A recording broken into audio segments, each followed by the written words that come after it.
Everybody. Welcome. I hope you've had a really good week. I've had a very exciting week with IVF coming back on the table. Hello, everybody. Sorry, I'm not sure if you saw that first bit. Welcome. I hope you've all had a fantastic week. I'm very excited to be heading back to the clinic next week with IVF back on the table here in Australia. I felt like the timing was right for us to reopen so we can support not just the IVF people, but certainly anybody that's trying to conceive or anybody that's pregnant. But we thought just along the lines with IVF, that was a really good time to reopen. So I have to admit, I am absolutely delighted. So thanks for joining me tonight. This is our fertility fitness session number 3, and one of my very favorites, which is sleep hygiene and creating optimal sleep hygiene for fertility and just for life and well-being, really. So could you just let me know, first and foremost, if you can hear me okay? Maybe give me a thumbs up or a heart, something like that, just to let me know that this session is actually being heard and seen by you all. And this time I'm going to follow the comments, so hopefully I can answer them as we go along. I'm getting better at it every week. So let's talk about sleep and the importance of it. So I wanted to start with a little quote from one of my favorite. Oh, thank you. I've got my top on today, so thank you for that comment, Lisa. From Winnie the Pooh, one of my very, very favorite childhood bears, I suppose, or characters. And his little quote is, "I wish my job was sleeping." And I think we could all take a leaf out of his book. I'm probably not the best sleeper, and this is something I really need to work on myself. So I'm very, very aware how hard it can be sometimes to get optimal sleep. So I'm hoping these tips tonight are going to be exactly what you need. So tag a friend that you think might be interested and may have forgotten or got caught up on Netflix. Grab your highlighters, grab a piece of paper, or if you're following through with this with a notebook, please make sure you've got that handy and ready to go, because I'm going to give you some tips tonight. You won't necessarily like what I'm saying. Hi, Jade. I'm glad you can hear me perfectly. Thank you for letting me know. That's always nice to know that my tech is working. I'm going to start off. Let's talk about sleep and the importance of sleep, but not just sleep, but knowing when to rest as well. I think at the moment, with us all kind of pretty much working from home or living in isolation more than normal, I feel like we're probably getting a little bit better at it. And I'm hoping that when things do go back to relative normal, that we remember how important it is to know about our diurnal clock and know about our circadian rhythm and know how good we can feel by getting enough sleep. So hopefully you're all managing to do it a little bit more with the opportunity that's facing us at the moment. So I've got a bit of I don't know if it's a fun fact. It's not very fun for the rats. But one of the things I like to say to people is that sleep deprivation is, back in ancient times, I'm not sure if they still use it, I hope not, they used to use sleep deprivation as a form of torture. So, humans as animals go completely crazy. And there was a study that they did, unfortunately, on the poor rats, as I mentioned just a minute ago, where they created an environment where the rats had sleep deprivation for 2 weeks and they just died. They ended up getting all ulcerated and died. So, obviously that's not what happens to well, we don't think it happens to humans, but we probably don't know that for sure. But sleep is one of the most important things that we can do for our bodies and one of the biggest ways of showing self-love. And I know I've said that a little bit with other things like nutrition as well. But, sleep, I think, is sometimes quite undervalued. And we're told to kind of soldier on and keep going even when you're sick. And, there's ads that you would know about where soldier on with certain products. And that's obviously not working well with our own bodies. All right. So it's listening to our bodies and knowing what is right and what is enough and when we've had enough. So as humans, we do go quite crazy when we don't get enough sleep. Like, how do you feel after not having sleep, even just for one night? If anyone's had a puppy or a newborn baby, obviously, or just been out with friends on an all-nighter, I mean, you just don't feel good. And I know for one, I mean, you tell me how you feel after a big night out. I know some of you will put comments on here for me, but I feel nauseous. I feel irritable. I feel, groggy in the head. And it's because my body hasn't had the chance to repair and rejuvenate to get ready for the next day. So sleep is actually our time to it synthesizes our hormones quite often. It repairs our tissue. Our digestion is where it's doing, and our liver is doing all the cleansing so that we are ready to go for the next day. Now, I mentioned just before about the diurnal clock. Has anyone heard about the diurnal clock? I think it's a Chinese thing. It's Chinese diurnal clock, and certain things happen at certain times. It marries up very nicely with the Western when they talk about the circadian rhythm.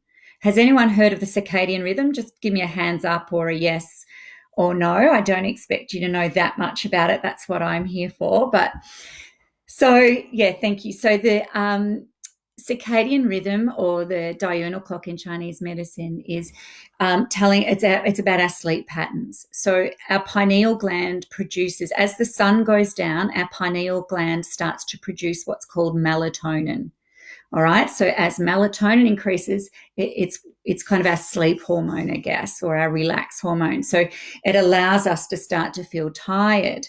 So the important thing is to listen to that and support that. So there's quite a few things that we do, and you can have a little guess at some of them that we do after it gets dark that is going to upset that circadian rhythm. And one of the big ones is, being on screens, which produces blue light, which mimics daylight, which means our pineal gland goes, oh, whoops, it's still daylight, so we will stop producing melatonin because this person shouldn't be sleeping yet. And then, that's why, so shift workers, is anybody watching tonight a shift worker? Because that, especially those that work overnight, like whether it be nurses or, I don't know, some chefs work overnight, DJs. I mean, there's so many jobs sometimes that do work overnight. So you're upsetting that circadian rhythm because you're not able to listen to that increase of melatonin, which allows us to fall asleep. Now, interestingly enough, I've known about this for quite a long time, but now even IVF is cottoning onto it.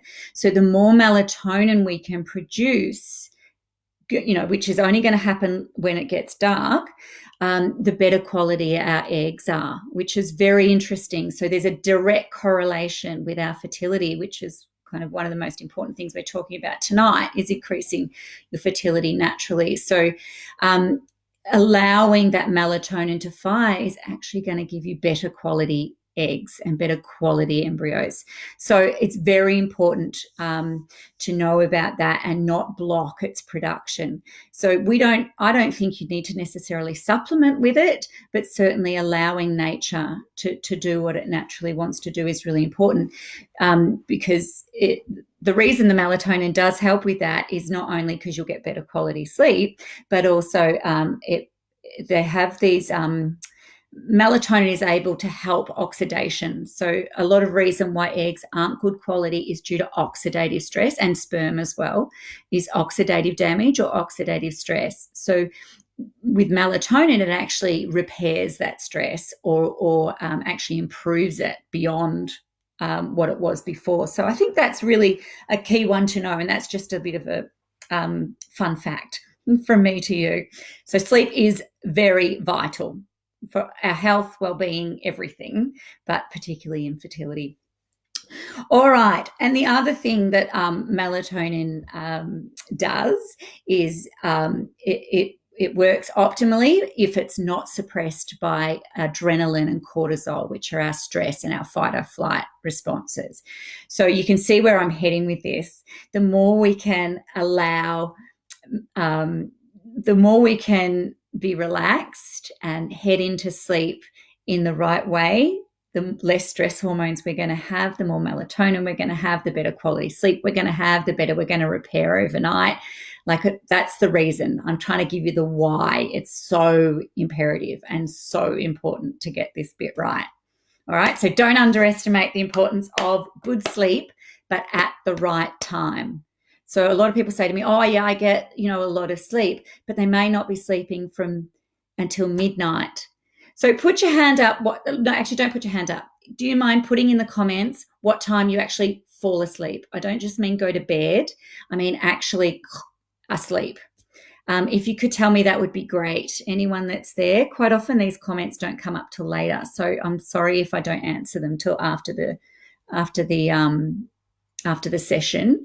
But if you could just quickly tell me what time do you go to actual sleep. I'm not going to judge you on it because you may not know. I mean, this is all about education. 10:30, that's not too bad, because there's that saying about the sleep before midnight is 4 times the quality as after midnight. It is true, and the reason it's true is because the melatonin's had a chance to really kick in. So what time's that, Silvana? What time does your head hit the pillow? That's great, you fall asleep quickly. I'm just interested to know what time you actually fall asleep. I think I've asked you that before. All right. So sorry. Yes. So that's where that quality comes from, because you're allowing the melatonin to peak as it's naturally meant to, as the sun, as it gets dark. So you've probably got a bit of an idea what my tips will be, and you may not like hearing them. Like some of them you'll go, oh, I don't think I can do that.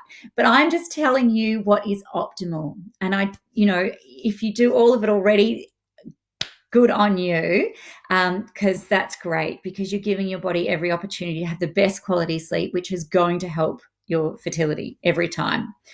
So I guess how much do we need, So there's a lot of talk about 8 hours, and I think that's a pretty good, 10 o'clock. Okay, staying up longer because you're working from home. Yeah, a lot of people are. So let's try not to do that, because you really want to get that really deep, good quality sleep before midnight. So even if you get 8 hours, you really want it starting from about 10. So 9 o'clock is kind of when melatonin really starts to rise, and that's when we want to, encourage it. So by 10 o'clock, you really should be asleep and in bed. Okay. So what do you think might block the production of melatonin? I've given you a few little tips already. It's not that hard. So if you've got your pen and paper ready, I'm about to get into the gold bits about this. So any activity after dark is going to affect the production of melatonin and affect the quality of your sleep. I mean, that's a bit of a no-brainer, I guess. So here is my suggestions to give your body the opportunity for optimal sleep, okay? So this will, again, that's to increase not just your fertility, but your whole overall well-being. So, the better sleep we have, the better we feel the next day, the more energy we have to function during the day. So obviously your whole health is going to be better after optimal sleep. So number 1, off screens by 9 p.m. So as I was mentioning earlier, the blue light from screens, there's all this talk now about blue light glasses and things like that. So the blue light is actually, so it occurs naturally. You know how our sky is blue during the day? That's natural blue light. So when we're using screens, coffee, very good, Madeline. Yes, that's definitely on my list. Yes. Blue light from the screens actually mimics daylight, and that's why it's I suppose that's maybe what the glasses are trying to do. I had a discussion with my daughter yesterday because she wanted to get some blue light lenses or whatever they're called, glasses. And I said to her, well, they're going to, you better to get off screens. And to, she goes, oh, no, they're just to protect my eyes when I'm on the screen all the time. I'm like, I'm not quite sure. But anyway, I think they are a good idea during the day. Maybe they do protect you. Like maybe the eyes do get a bit tired. But really, anyway, I won't get into that. All right. So we don't really want to block or mimic the daylight, which is what screens generally do. All right. So, and that's all screens, iPads, laptops, obviously iPhones. You should never have your iPhone next to your bed or in your bedroom. I know a lot of people say they use it for alarms. Just get an old-fashioned alarm clock. Sorry, I know that's so daggy. But it's just too tempting having your phone next to your bed. I say this to patients all the time. If it's there and you do wake up, you kind of wake up so much more, especially if, you grab your phone and start scrolling, or if you have to get up and go to the bathroom. If the phone's there, you're tempted to have a look at it, and then straight away the melatonin is suppressed and the adrenaline and the cortisol can start to fire again. That is obviously not optimal. So off screens by 9 o'clock if possible. Number 2, no social media after 9 p.m. So this isn't just about it being on a screen. There's more to it than that. And I'm sure you can guess why. Like, why would I say that social media is going to block your melatonin and affect your quality of sleep, do you think? I mean, it's probably not that hard. It is because it increases your cortisol and your adrenaline again. So you're getting into that sort of active mind mode. It makes you react. It makes you think more. It makes you feel things. It increases, it's not necessarily negative things that you're reading, but it's just making that mind active when we're really wanting to wind things down. All right. Number 3, finish study and work by dark. So obviously in winter that's going to be sooner than in summer. So now is a time of hibernation, just like Winnie the Pooh. It is a good time to hibernate in winter because it's getting dark earlier and earlier. So we really want, especially with at the moment, because so many of us are working on screens, it's tempting to keep going and checking your emails or for the kids to continue studying. Well, not my kids, but maybe other people's kids, continue studying at night. But it's going to upset your whole circadian rhythm, all right? So we don't want to do that. We want to work with our body, not against our body. So try not to check emails, reply to emails, whatever else you do in your job. Just you don't want to do that because, again, it activates you rather than deactivates you. So the less stimulated you are, the better you're going to sleep and the easier it is to fall asleep. All right. Number 4, try not to exercise after dark either. Hopefully, if you are working from home, you've got the benefit of being able to exercise during the day or even before you start. You really don't want to be getting the endorphins and the adrenaline and you don't want those firing. As good as they make you feel, they're going to fire you up again rather than defire you up, if that's such a thing. All right. So exercise is one. You don't want to be doing those late night netball games or those late night, I don't know, there's not much on anymore. So if you can exercise during the day or first thing in the morning, that's always going to work better for you. All right. Number 5, eat smaller meals at dinner time. So this is something I touched on last week in number 2, where you want your digestion to start going into that repair mode. So the digestion is really wanting to slow down. It's not wanting to, we don't want it to be producing energy at nighttime. So a small meal at night is going to help with your sleep and making sure you don't have dinner too late either. All right. So you're really wanting dinner around sort of 6 to 7 p.m. if possible. Number 6, nutritious food. All right. You want your food to serve you well. You want it full of nutrients and lot of our high nutrient dense food actually is, some of them have a precursor to tryptophan, which is, as sort of a feed on for serotonin and our feel good hormones. And, all our hormones rely on food. I told you that last week. So make sure it's nutritious food, all right? Real food. 7. Now we get to who said about coffee. Madeline. Madeline, you were talking about coffee. You're right. No stimulants after dinner.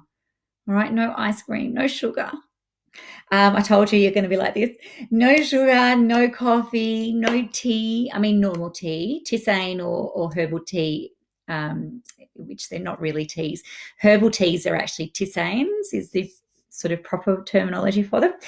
So obviously they're not a problem, especially the sleep ones. But anything with caffeine in it is going to be a stimulant. Alcohol is another stimulant that you don't want to be having at nighttime and will affect your sleep, I'm pretty sure. Now we talk about things that are actually going to help. So number 8 is having baths. Who's got a bath in their house? I think they're just the best. Even reading a book in the bath is so good. Candles, essential oils, all that. So baths are really good calmative and will really help increase your dopamine and your melatonin, which will aid your mood as well as your ability to fall asleep and stay asleep. All right, which will increase your fertility. Number 9, essential oils and candles. There's so many that are for relaxant. I won't go into them for you now because I'm conscious of time, but lots of, like lavender is known as a lovely one. I think Lang Lang's a good one. Lemon balm. There's so many that help you feel relaxed and help you sleep. All right, so use those in abundance if you can afford them. And if you've got them, that would be great. Put a few drops in the bath, put a few drops on your pillow, or even just, on your wrists or up under your neck. Just the smell of them help you drift off as well. Number 10 is meditation, mindfulness / nice music. So, you're obviously not going to be playing rock music or listening to loud kind of hyperactive type fire me up stuff. All right. So it all is in the same pattern. Just think of anything that helps you be calm and feel relaxed is going to help with your sleep. So by mindfulness, I think I touched on this on another week as well. By mindfulness, I don't necessarily mean just meditation, being mindful in your activities. Remember, I was talking about mindful eating. It's the same thing. You could do mindful reading. You can do mindful, just quiet walking around, feeling how your feet feel on the carpet even, because if it's nighttime, again, you don't want to be necessarily outside and walking on the cold grass. You just might want to be doing something nice in your actual space. Or even mindful massage is nice, mindful touch. And meditation, obviously you can do guided meditation or some sort of relaxation meditation. But again, I don't necessarily want you using your phone next to your bed to listen to the meditation. So that's where I'm a little bit torn with the advice. And people say, oh yeah, I can listen to it. I go, oh, but then I don't really want your phone in the room, so maybe we don't do that. Yeah. Number 11 is paper books rather than ebooks. Just anything kind of pure like that, like artwork or something that just is natural and non disruptive to your sense of calm. Yeah, so paper books are great, and that's what I was saying. You can read them in the bath. Like, there's no risk of electrocuting yourself. You might wreck a library book, but not the end of the world. And when you're choosing your books, especially if you're going through fertility and the rigors of that, I would certainly suggest books with a nice positive theme to them as well.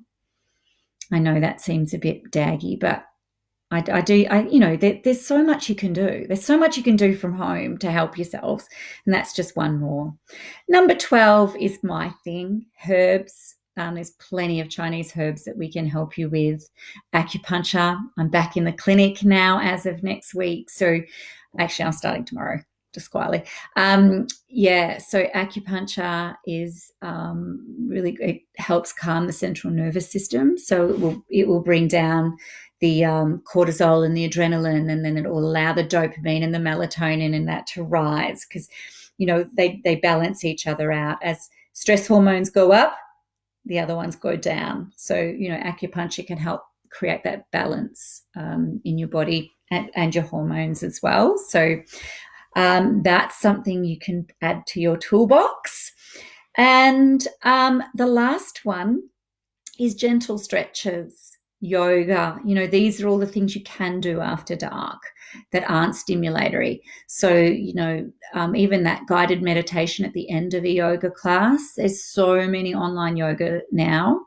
I actually, if I'm not doing a class with my Kyo yoga that I do down here, which I'm not at the moment, I would use yoga with Adrienne, which is on YouTube. And I think she's great. She just has some quite short ones, and she's got literally, I think, hundreds and hundreds and hundreds of choices. So you could look up one for sleep and just have a little bit of quiet yoga and meditation at the end before hitting the sack. So I hope you find those helpful, those tips.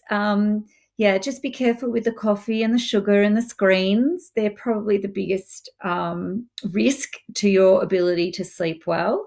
And I think they're habits that are quite hard to break. But you can do it. You're strong. You're able to make change. It's not that big a deal. Just be conscious of what would be a better choice for you. Now, I'll be back. I'm thinking I might change it to next Thursday. And next week, we're going to be talking about stress and mental health, and just talking about ways to keep it as under control as you can during a very trying time for a lot of us. I will see you next week. I hope you've all had a good week. If you've got any questions, feel free to DM me or, pop it on there, and I'll be looking at all the questions when I get off. So thanks for your time. Have a lovely weekend and have a great week to follow. All right. Take care, everyone. Bye.